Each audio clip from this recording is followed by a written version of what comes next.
आपसे रक्षा मंत्री जी से जानना चाहती हूँ कि उनकी सरकार बार बार सदन को गुमराह करती जा रही है कि भारत सेना और सुरक्षा में आत्मनिर्भर बन गया है, परंतु यह हमारे लिए गहन चिंता का विषय है कि आजादी के 70 वर्ष के बाद भी हम विदेशों से हथियार खरीद रहे हैं।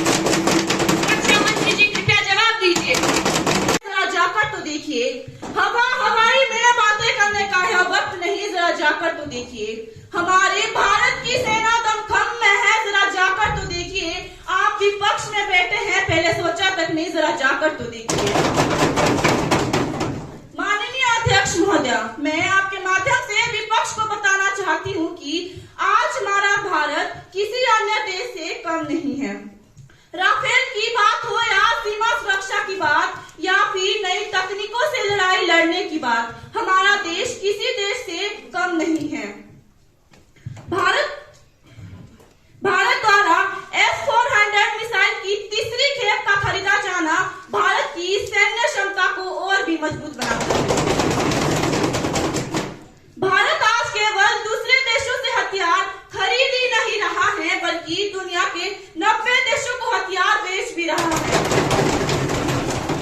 भारत में निर्मित सुपरसोनिक मिसाइल ब्रह्मोस और अग्नि 5 के सफल परीक्षण के बाद पूरा विश्व हैरत में है।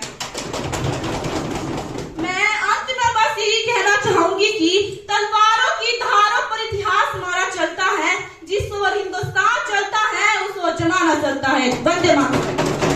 क्या रक्षा मंत्री जी यह बताने की कृपा करेंगे कि हमने अपने सुरक्षा बेड़े को और किस तरह से सुदृढ़ता व मजबूती प्रदान की है? मैं विपक्ष की जानकारी के लिए बता दूं कि हमने पिछले ही वर्ष प्रलय, धनुष, निर्भय, क्रूज, K4, हेलिना, बराक 8 और बैलिस्टिक जैसी खतरनाक मिसाइलों का सफल परीक्षण किया है और प्रलय मिसाइल को चीन सीमा पर तैनात कर दिया गया है। अब बाधाएं आती है तो आए घिरे प्रलय की घोर घटाए, पांव के नीचे अंगारे, सिर पर बरसे यदि ज्वालाएं, पीड़ाओं में पलना होगा, कदम मिलाकर चलना होगा, कदम मिलाकर चलना होगा। धन्यवाद। महोदय, मैं आपके माध्यम से वित्त मंत्री जी से पूछना चाहती हूँ कि पोल के बाद महंगाई की मार डबल हो गई है। Toll tax